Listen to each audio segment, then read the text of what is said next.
Hey, welcome to another episode of the Nocturnal Movie Club.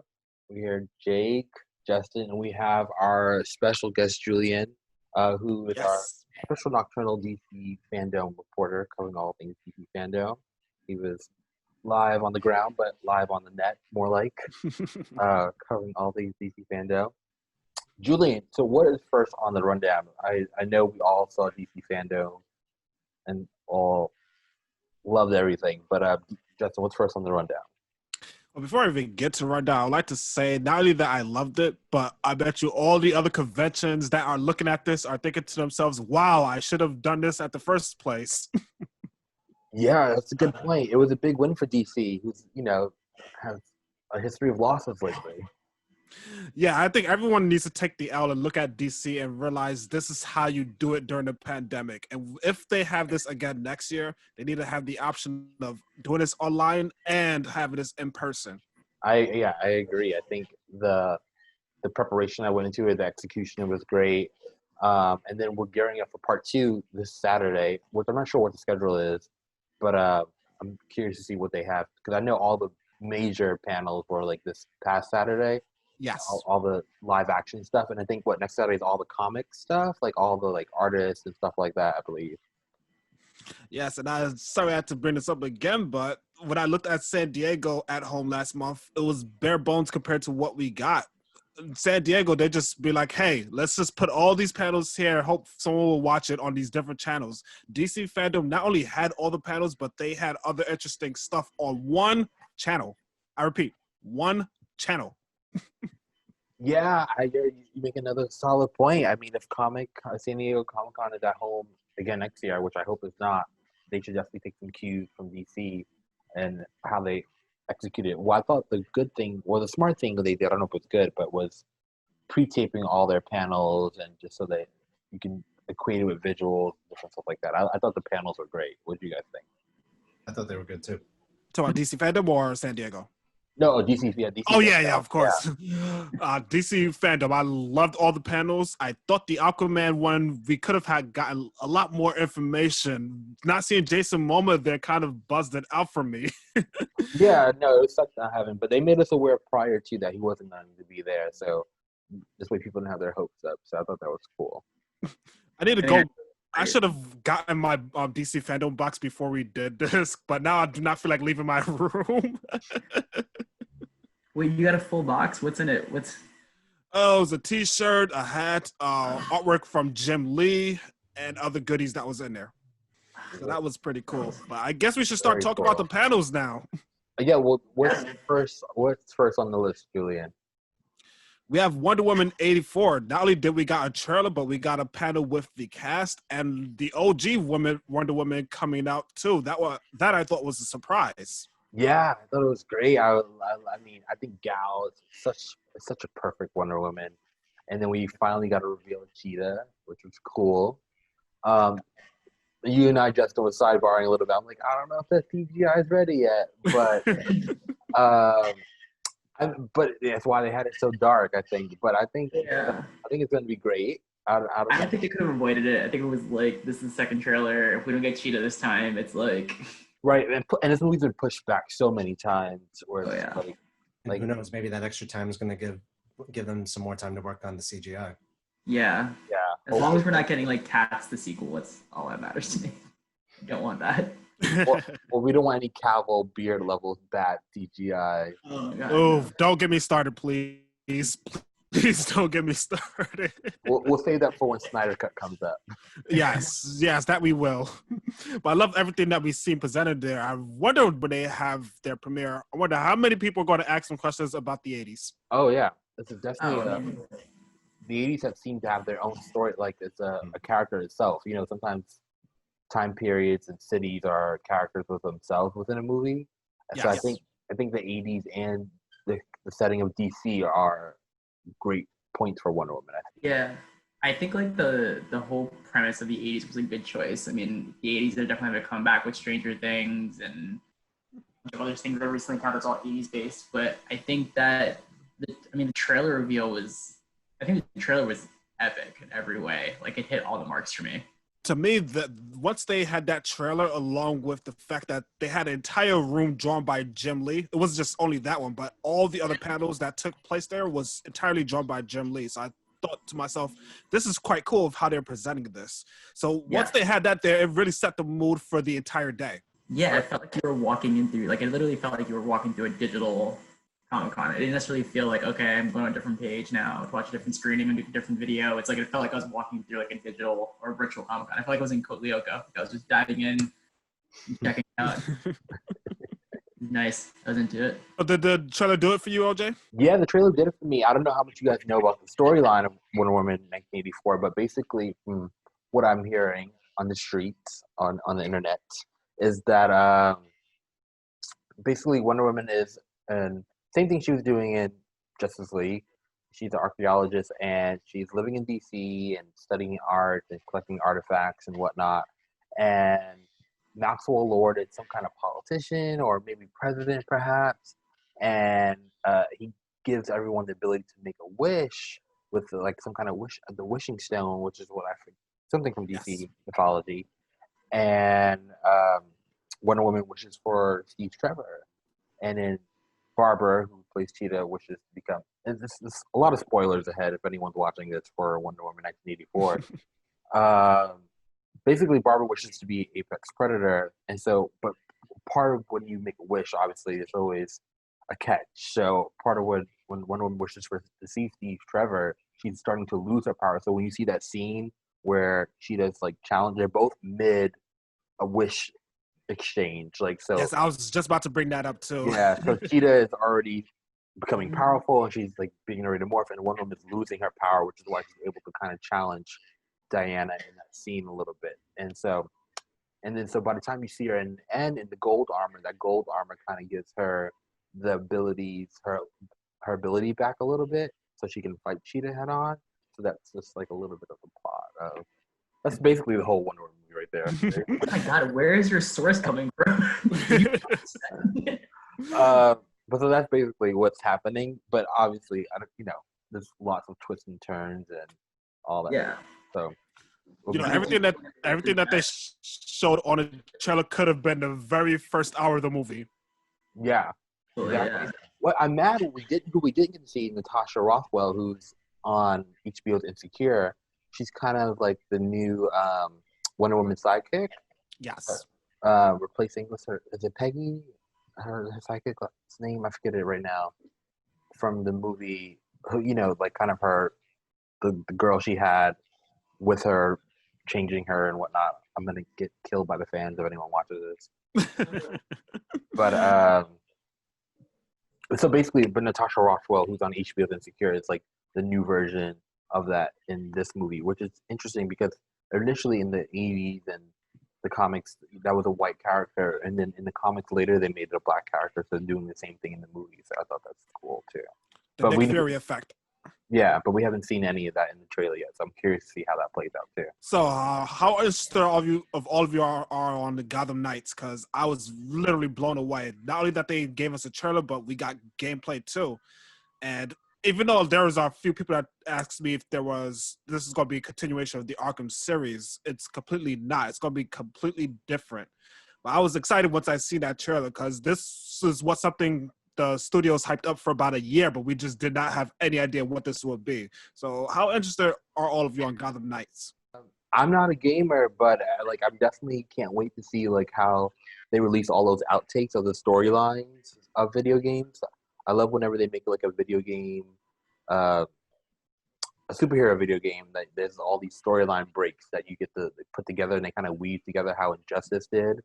So I'm excited to see like all those come out eventually once everyone has played the game and everyone knows how all the game ends and all that stuff. So I'm excited to see that. Plus, it's always cool to shine a light on Gotham. I mean, Batman's a gift that keeps on giving, especially in DC. Yes. And we'll get to that, especially when we talk about the Flash. But it's great to see like Red Hood and Nightwing and Barber and Tim Drake all get some spotlight shine because they're all great characters. Like who? Dude, when I first seen the trailer, I thought that was Damian Wayne at first. the Robin that's being used for that game, I literally thought that was Damian Wayne. That's all Tim Drake, buddy. Yeah, I'm curious why they went with Tim Drake. I think Tim Drake gets a lot of hate, but I think Tim Drake is, he's a core member. He's not going anywhere. Tim Drake is definitely put some respect on Tim Drake's name. He was a Robin for a long. I think he's the longest running Robin. I think. Yes, he is. Yeah. Someone correct me if I'm wrong, but I'm pretty sure he is. Jason Todd or the woman Robin tied to the shortest. Stephanie Brown. Yeah. Who's now, I believe, spoiler. Jason Todd got for lack of better words, back in the day. So I'm not sure if you all read the Three Jokers today or yesterday, but let's just say Jason Todd finally got his word in. Oh yeah. Is it do you know, since Julie, you're more of a game player, do you know if it's supposed to be multiplayer? Is this one good? Because I know the past ones weren't. Yes, this will have co-op multiplayer either online or in the same room. Oh, dope. Okay, cool. That's a difference change. It's gonna be a lot of RPG elements in that game too. Yeah, I mean, I'm excited to see some Batgirl gameplay. Like, I'm curious. I've never seen her as a character you can actually play in a game. I mean, at least not. Did she? Was she not in Arkham, Batgirl, or no? I don't remember being a character you could play. I don't think the last one was like you played Catwoman, Nightwing, or Batman. I remember those three, but I don't remember like her being a gameplay character.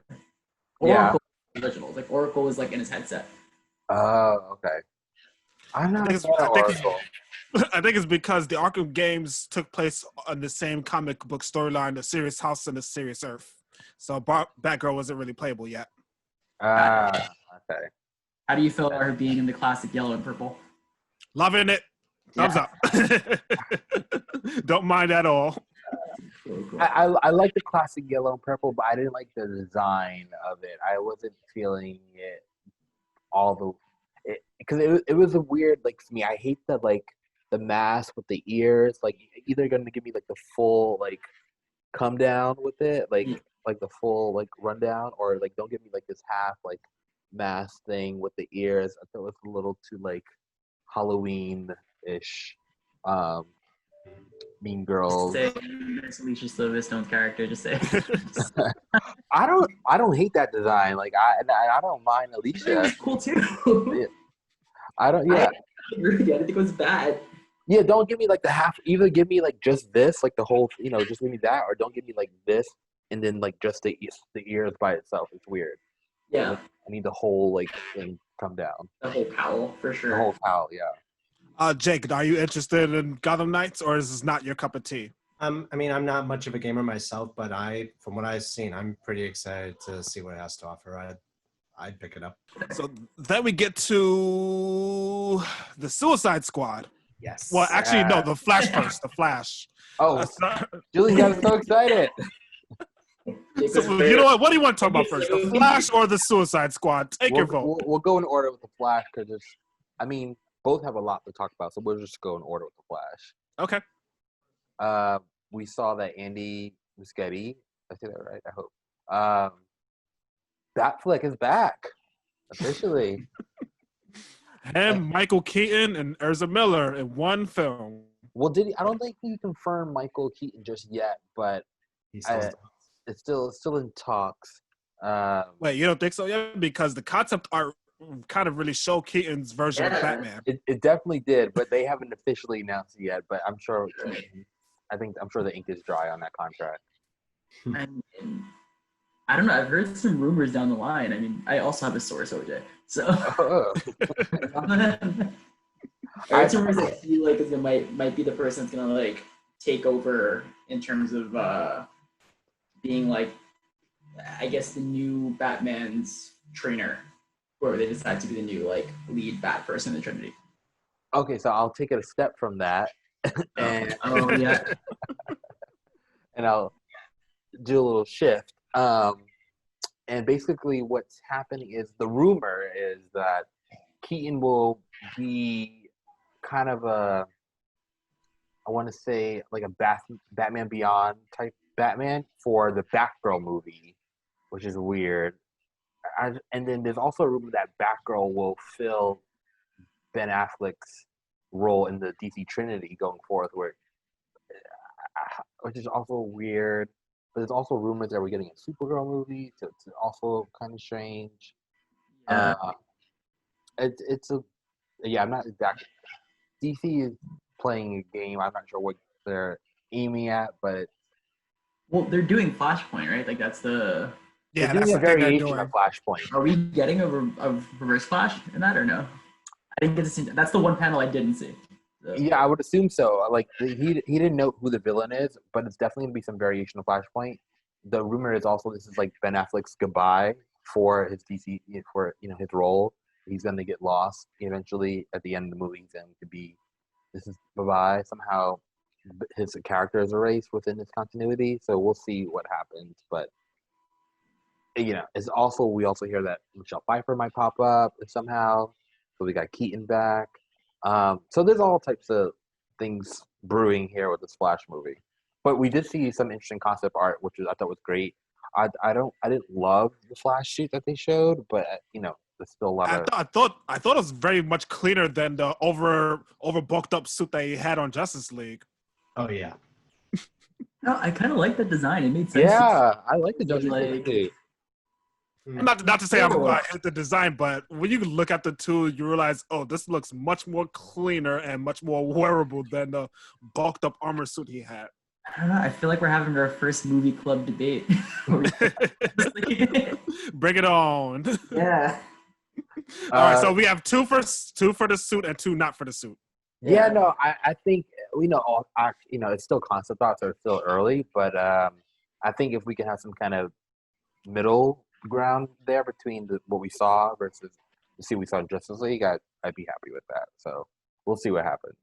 Great. All I say is that art better come to life. It better. Yeah, better. I'm excited to see Ben Affleck back one last time. There's also another rumor brewing that depending on how well Flash does, how well Snyder Cut does, there might be an HBO Max series. Yeah, I've heard the same rumor too. Set before Flashpoint, the Flashpoint Flash movie. So we'll see. But I am curious to see how they rework the DCU and like all this multiverse stuff that they're pushing to explain all the different movies that's happening that are not connected. So we'll see what happens, basically. If this Flashpoint thing does happen on HBO Max, let's just say that Jeffrey D. Morgan's been campaigning to play as Flashpoint Batman for years. Yeah, he might get it if this happens. I don't know. The Jeffrey D. Morgan, I don't think it's happening. Sorry, buddy. I'll promise to not tell him the next time I see him. Yes, I know you're president of the Walking Dead fan club, but you can let him know. I think he better call Marvel. It's done over here for him. Oh my lord. So what is next, Julian, on the list? So we have the Suicide Squad panel. I love how the way they did this because we heard rumors of cast members being involved in the movie, and we've heard who's already in it. But what we didn't know was who's going to play each character. So I loved how this was presented. And this is going to follow the comics of the original Suicide comics that came out in the late 1970s, I believe. You can correct me on that, OJ, if you want to. Yeah, no, it's based off the early Suicide Squad. I love I'm the resident know-how. DC, Julian, you're supposed to be the DC fandom. I am, but no, I'm messing with you. But so the Suicide Squad, this new iteration we saw, is based off the early 1970s comics of the initial team, and in those comics we definitely saw a more dispensable team versus the David Ayer cut where we got attached, just latched. We only saw two of the members die, but really the whole squad within the whole movie the whole time. So this movie, they've been hinting at don't get attached to any of the characters. I think there's going to be like several Game of Thrones style. Yeah, there's going to be several iterations of the team throughout the movies, which is going to be great. Like you'll see one version of the team early on in the film, and then you'll see like another version of the team come together towards the end of the film. Here I go again, giving away the movie again. Well, I'll tell you one thing. When you say don't get attached to anybody, like how can you get attached to Polka Dot Man? Polka Dot Man might be the one of the few who lasts the whole film. I'm just gonna give you a little hint. Speaking of which, all of the first appearances that they had in the comics, their prices jumped up on eBay after that announcement. Oh, yeah? Yeah, they did. I love that.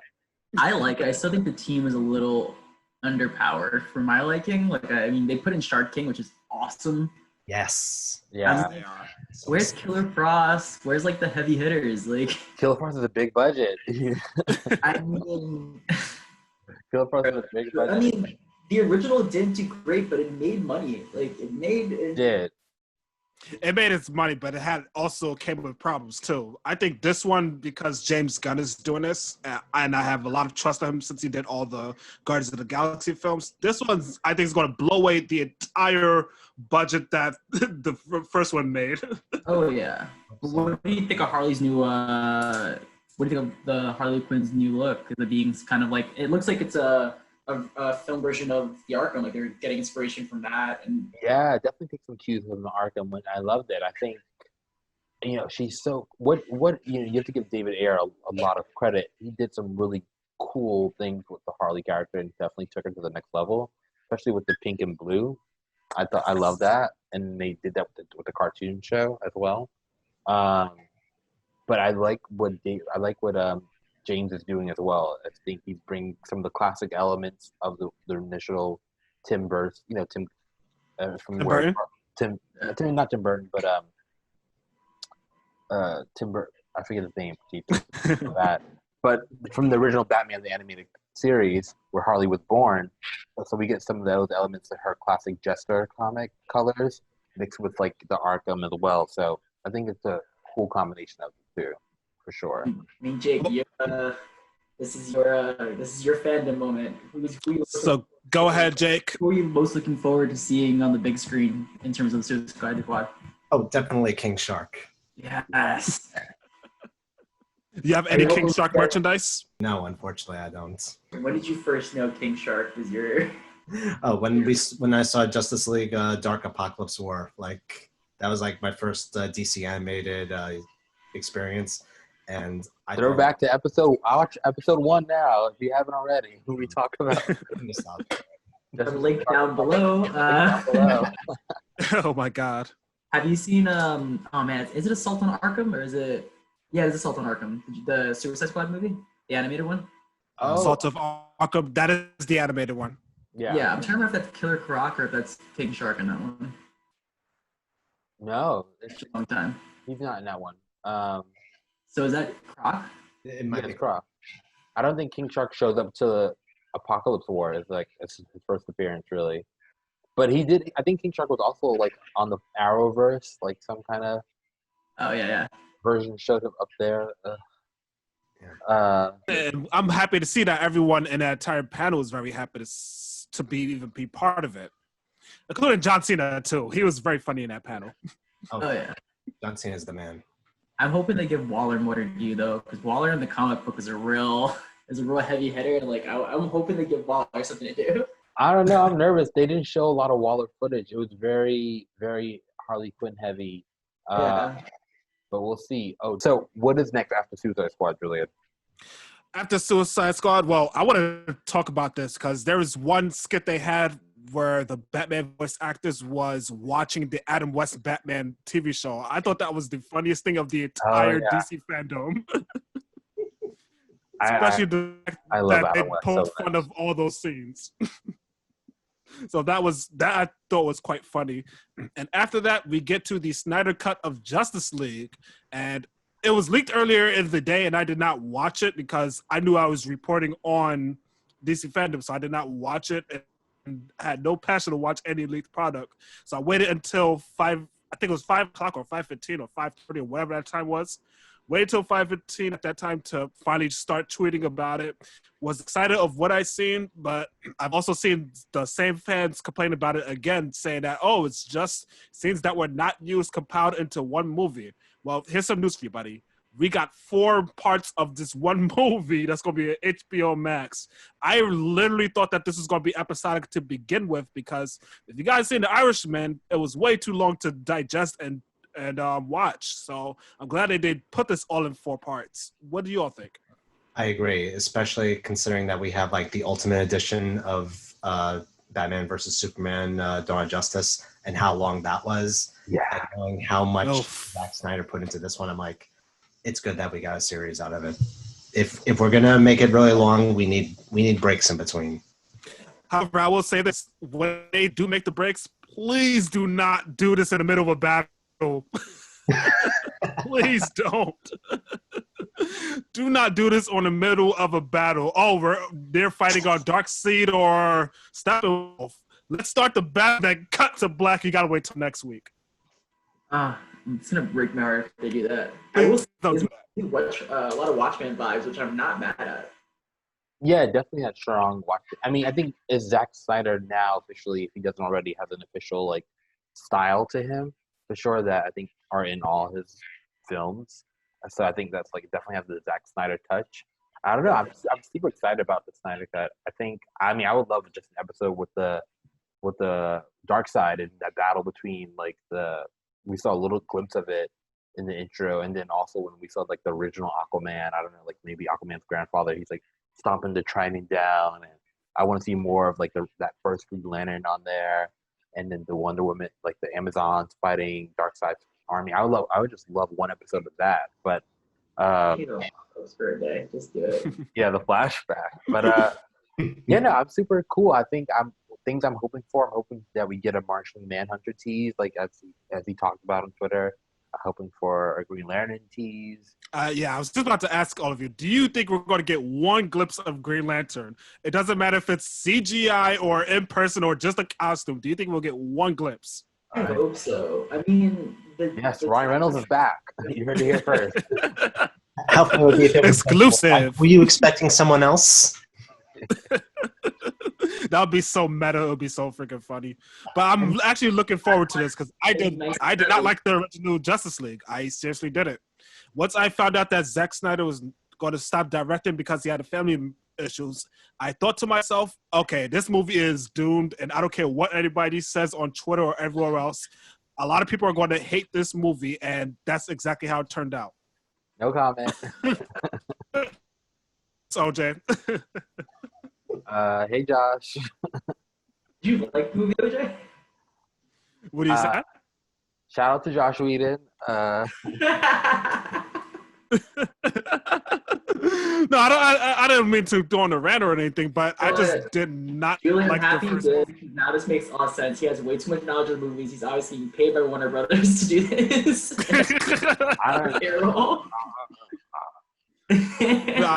Dude, I wish I was paid by Warner Brothers.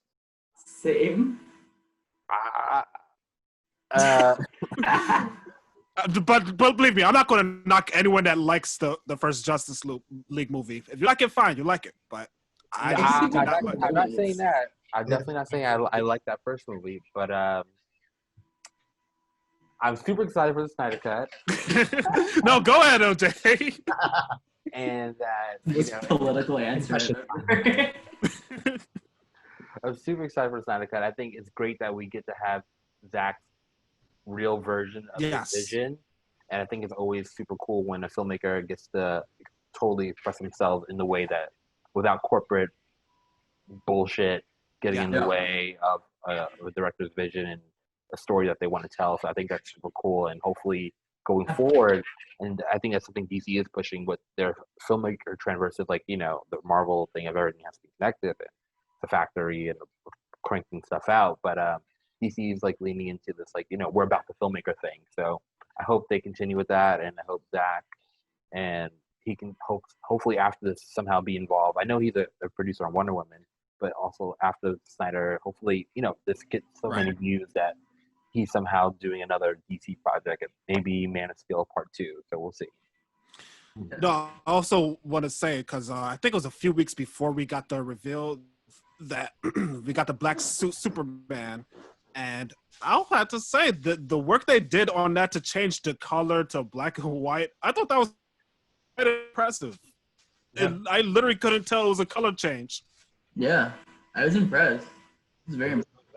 I don't know if it was a color change, but Well, I'm super excited to see the black and white, black and silver, I guess, suit more so. Yeah, black and silver.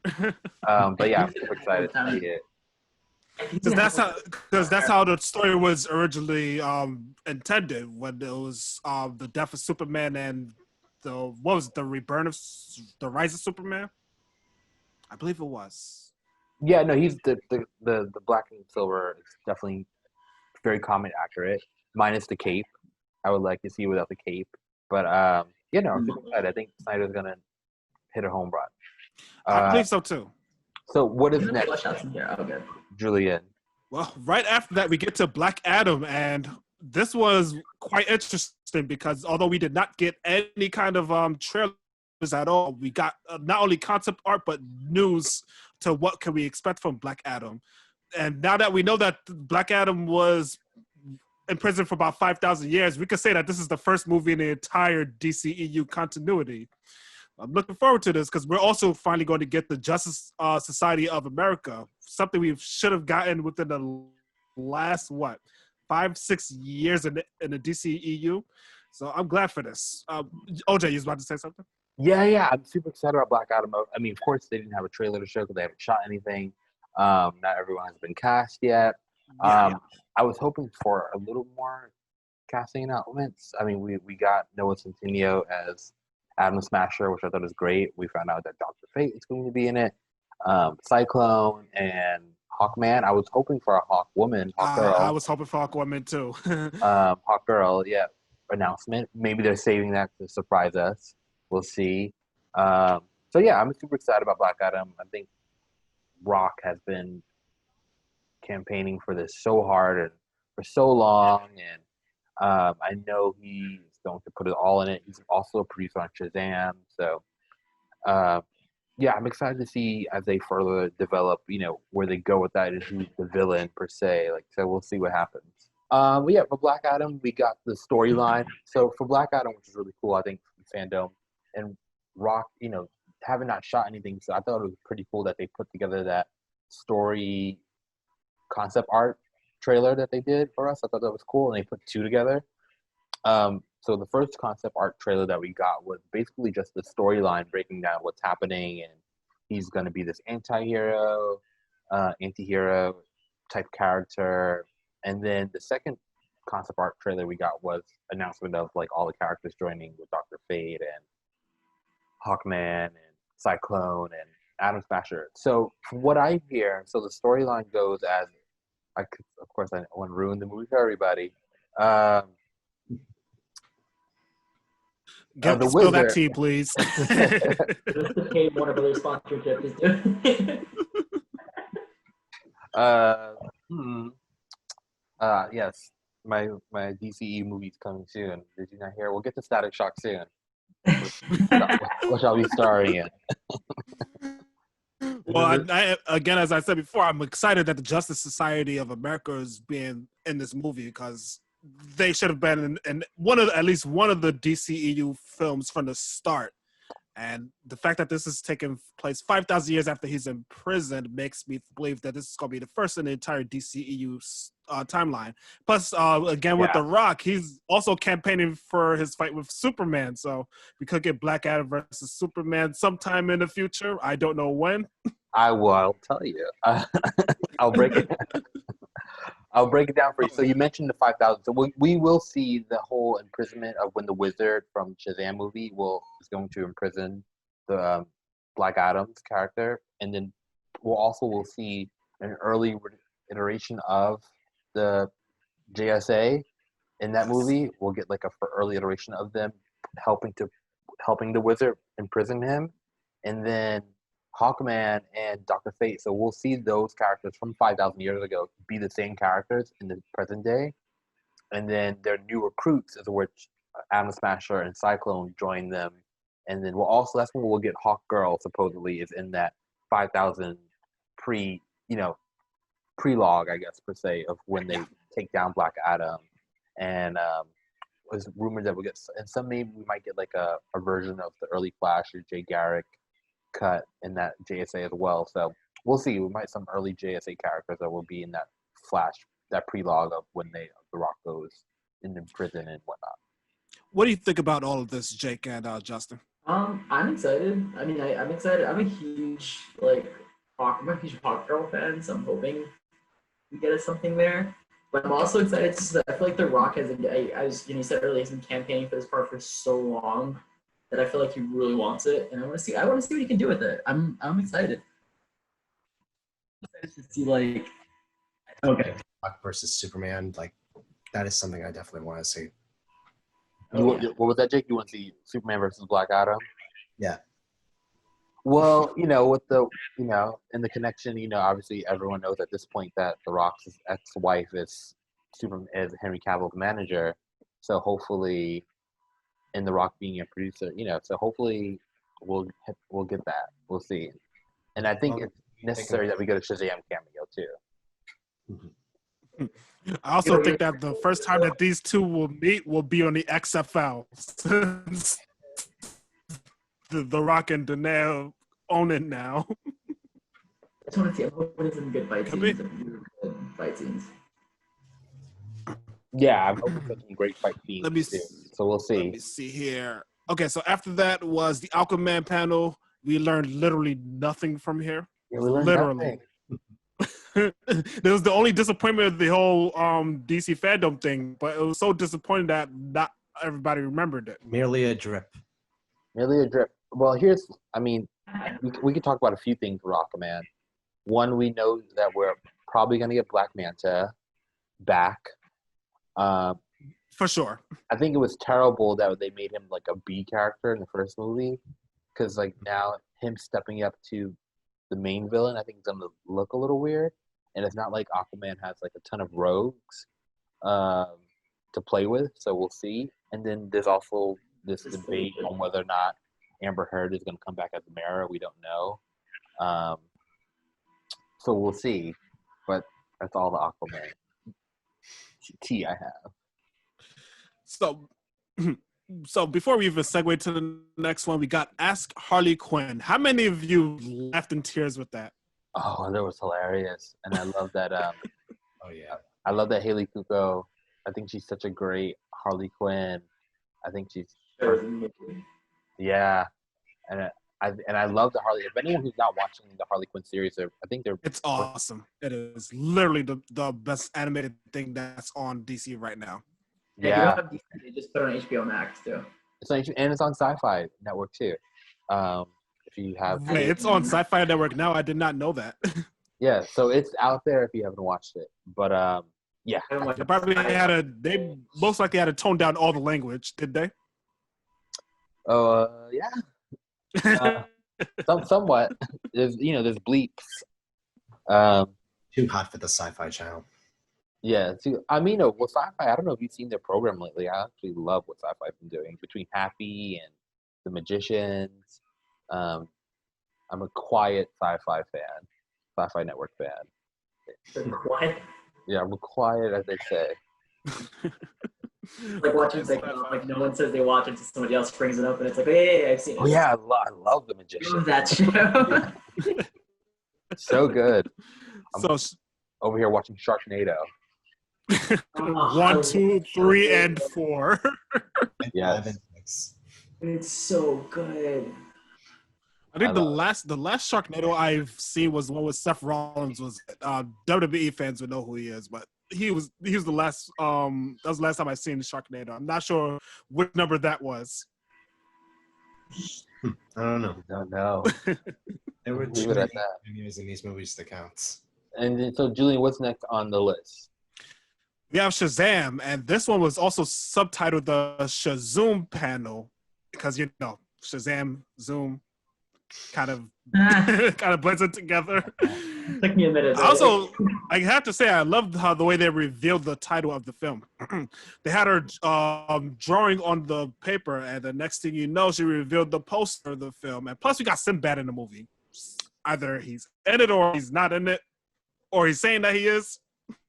Yeah, he's in it. Sinbad is definitely in it. We don't know playing who or what. Who doesn't know Sinbad? Like, it's Sinbad. And then we got the title Fury of the Gods. So I think, hopefully, The last movie I thought was solid. A lot of people didn't see it, of course, but I liked it. yeah, Yeah. Liked it.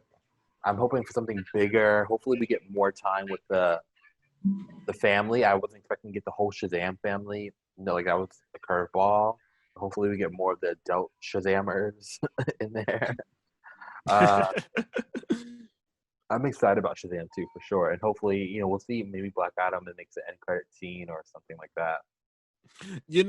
Going back to Justice League, I remember one of the quotes Zack Snyder said that Ray Fisher is the heart and soul of the entire movie. Yeah.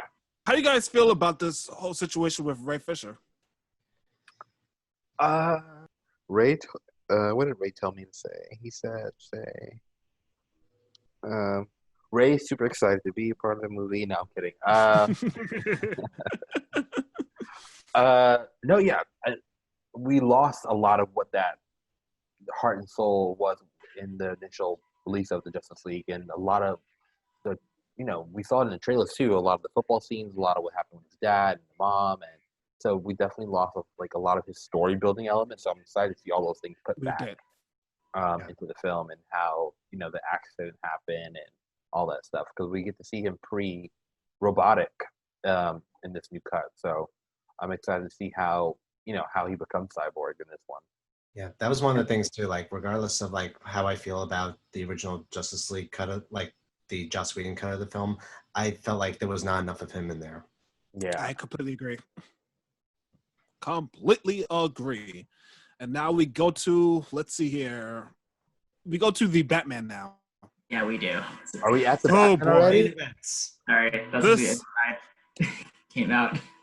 Okay, the gloves come off here. I have to say, this was completely awesome. 100%. The second Robert started, Pattinson started, I was like, I'm sold now.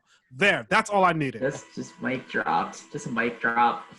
This happens every time with every Batman film where like someone's casted where we're like, and the fans are all like, oh, I don't know, what? No, and then like all of a sudden we see some footage, we're like, like foaming at the mouth. This happens every time. But Robert was great as expected. We got a little glimpse of some like until Batflick, we never really saw any of an amazing Batman like fight scene. But just in that trailer, we got some badass like fight choreography going down. So I'm super excited for that.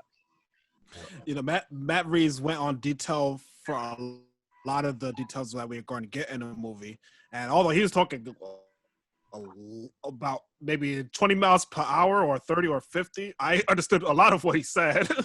He was excited too. He was. Yeah, I'm super impressed with Matt Reeves. I think his Batman knowledge, he threw out a lot of deep cut things where I was like, oh wow, you really did like a deep dive into like some DC mythology of like some great comic book references that he's bringing out that people, not the mass stuff that people all know, but like he's taking from a lot of different things.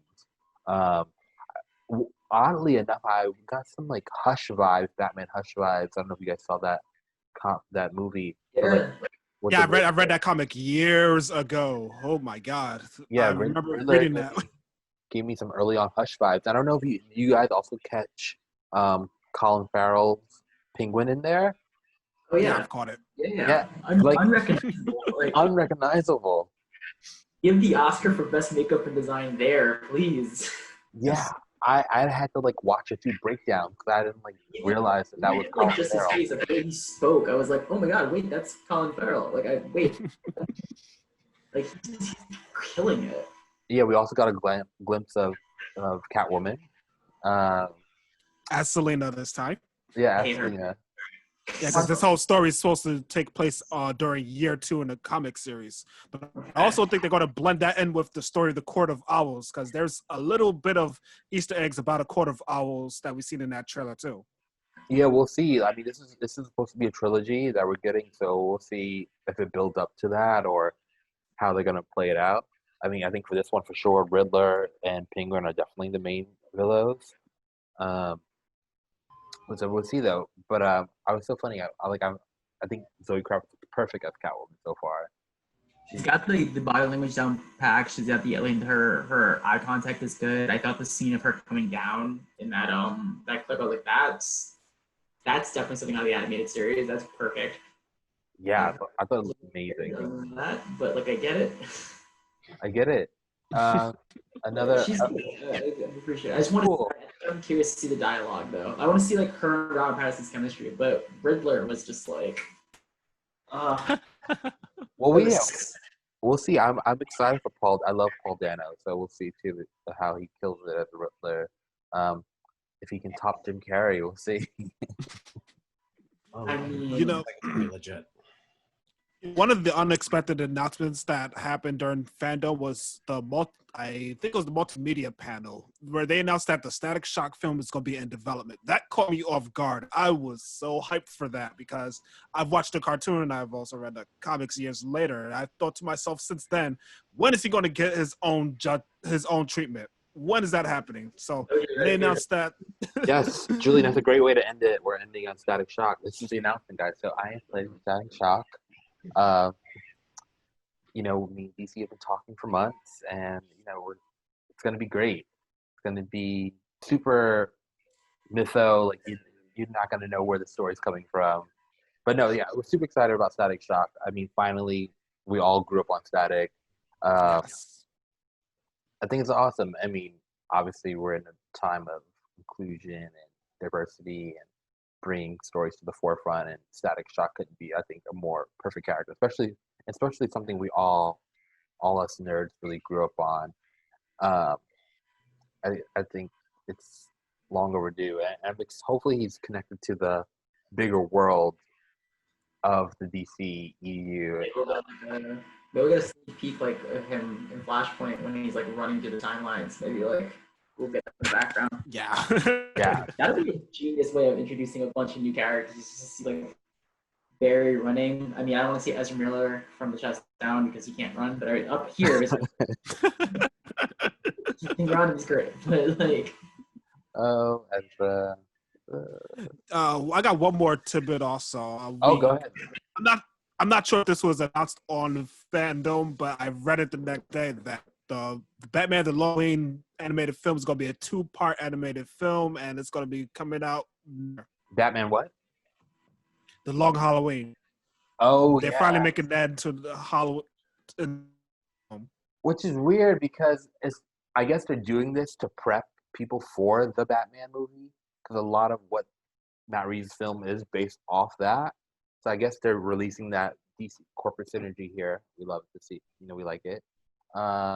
Is where I guess That's also one of my favorite Batman stories. So I was happy when that finally got announced. yeah, it's a great Batman story. So we'll see, if how close to that is to Matt Reeves' Batman film once those two come out. Because I think they're going to come out around the same time. I believe so too. And let's hope they don't change anything. Animated films that come out year after year ever since The Killing Joke, they changed way too much. I think it's a good time to be a DC fan, though. Like, with all that's happening. Yeah, Marvel, it's your move. What you got for us? Yes, Marvel. Did you start planning your schedule yet? Because everyone's talking about DC. Come back, Marvel. New Mutants, we're sidebarring now. New Mutants comes out on Friday. I don't even know how any of us can even see it. We're all New York based, but New Mutants is out in theaters on Friday. It's just crazy. I keep seeing those promos, and I was like, "Wow!" Yeah. Like, where am I going to see this at? This poor movie. Here's where you're going to go. Nowhere. Yeah, this poor movie, and it looks really good too. Can't go anywhere to see it. It does. Magic looks great. I'm excited. It's just like, just put it on Hulu. Throw it on Hulu. That's where it needs to go. You can call it a day, please. Yeah. Yeah, it's gonna hit. But that is our DC Fandome episode, guys. Yes. Thank you for bearing with us, and we'll see you in the next episode. Bye. Yes, I'm also happy to join all of you. Oh, yes, about DC fans. Yeah. Yes. Thanks, Julian, for joining us for this episode. You're awesome. No problem. We'll invite you back. Hope to be back next time so we can debate more movies because I'm up for it. Yes. we'll definitely invite you back. This is it, guys. Bye. Well, Peace out.